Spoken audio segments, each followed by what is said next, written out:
This is Rostra, the St. Theodore Guerin Junior Classical League podcast, where we bring the lessons of classical study into the light for the benefit of all.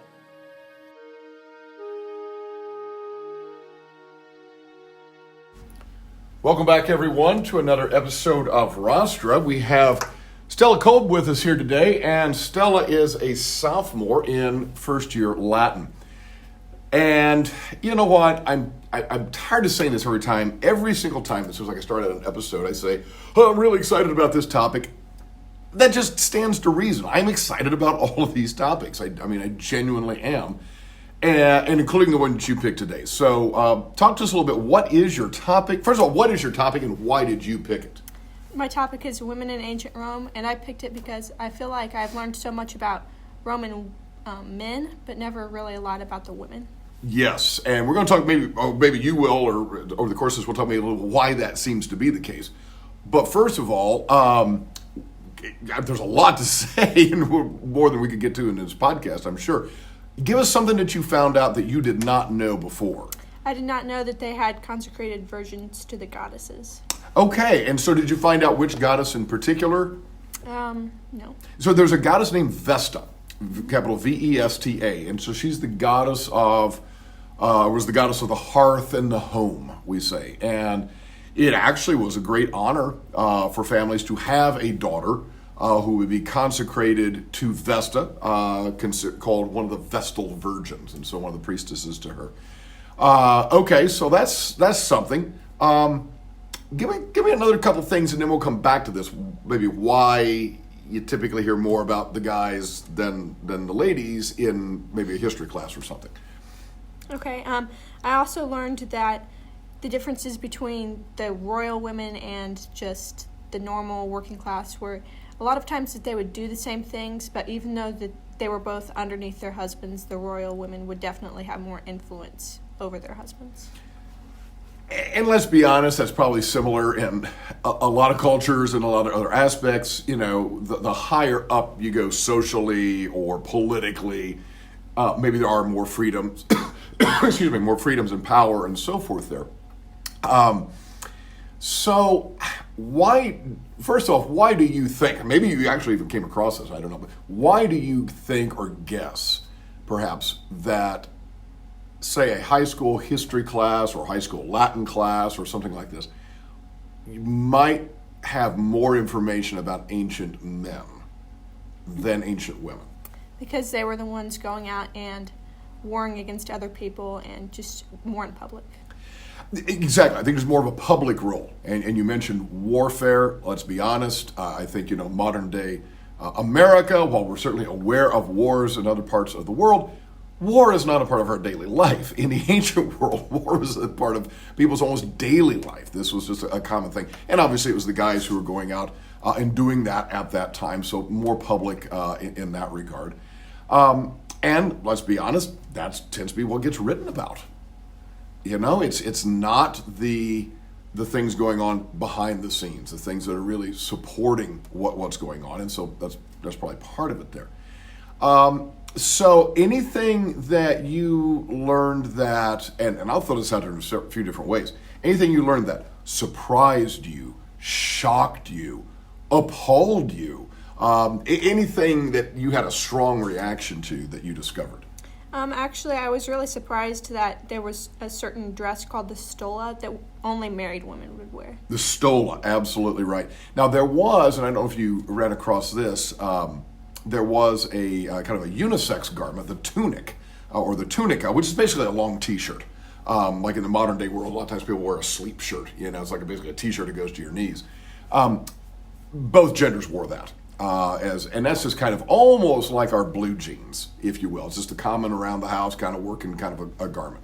Over the top of that, though, was this more elaborate dress, as you mentioned, especially for married women, the stola. Yeah. What else did you find?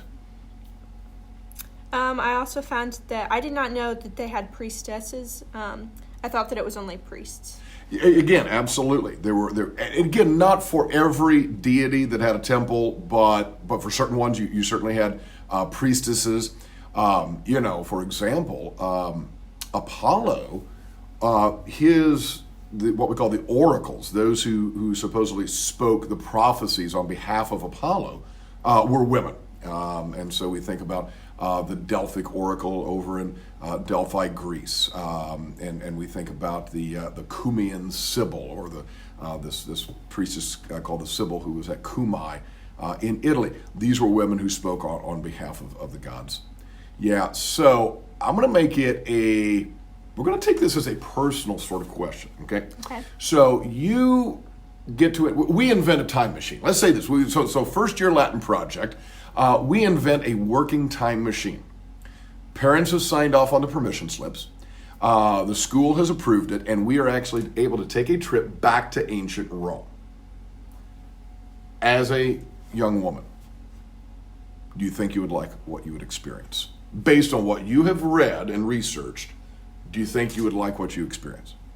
Not in particular. For a little while, maybe, but I cannot say that I wouldn't want that to be my daily life. Okay, now, with an answer like that, you got to explain. So we're getting ready to load up the time machine to come back home, and maybe there's some people that want to stay. Why is it you are first back on the time machine to get back to the 21st century? Why do you not want to stay in ancient Rome? I would not want to stay back there because women really were underneath their men and their husbands and even their fathers. They just really didn't have a lot of freedom. Now, they could keep their property even when they got married, which I did think was different, especially compared to like in America. So I was surprised by that. But they just really didn't have a lot of freedom back then. You nailed two things. First of all, not a lot of freedom, and you mentioned about being kind of under, be it their fathers or their husbands. We're going to come back and say something about that in just a moment. But the one thing that you mentioned that is really significant that people notice about ancient Roman women is that ability to own property. And certainly in other ancient cultures, that wasn't the case. And so that really was a pretty big deal for ancient Roman women. But you're right. It wasn't just the husband. It was also the father. And one of the things that we will talk about at some point, I think we talk about a little bit more in second year Latin, actually. But the father had really complete authority over the whole family. And that included wife, children, slaves if they had any, and so was the complete, no way around to say, ruler of the family. And so, yeah, you think about today, quite a bit of difference there. I don't even want to talk about the fact that, my daughter likes to just like poke me in public. And yes, I just said that on the podcast. Yes, we're out in public and my daughter will poke me and call me a goober. Okay, that did not happen in the ancient world. So, yeah. So, is there something that in your research you're thinking, okay, I want to be sure to say this on the podcast, something you want to make sure that people absolutely get about women in the ancient world? Something that I also thought was interesting was that a lot of them did study philosophy. Maybe not as much as the men did, but like we said before, the richer you were, the more you'd start to study and maybe even write. They had a famous poet, just different things like that. You really did. That's right. And a lot of times, certainly for, maybe a more middle class or lower class, whatever a girl got might be at home, right? Just, homeschooling, if you were, by her mother. But then certainly, as you got into the upper levels, you certainly had women who were literate. You had some women poets, as you said, people who were studying philosophy. But again, that does kind of parallel even today, right? The more, like it or not, the more money you have, the more social status you have, sometimes the more opportunities that you have. Yeah. So anything else? I don't think so. All right, that sounds really good. Well, Stella, it was great to have you on, and you were truly a star of our show. Thank you. Thank you for listening to Rostra. You may check out all our episodes on Spotify and follow us on social media at GuerinJCL. That's at GuerinJCL.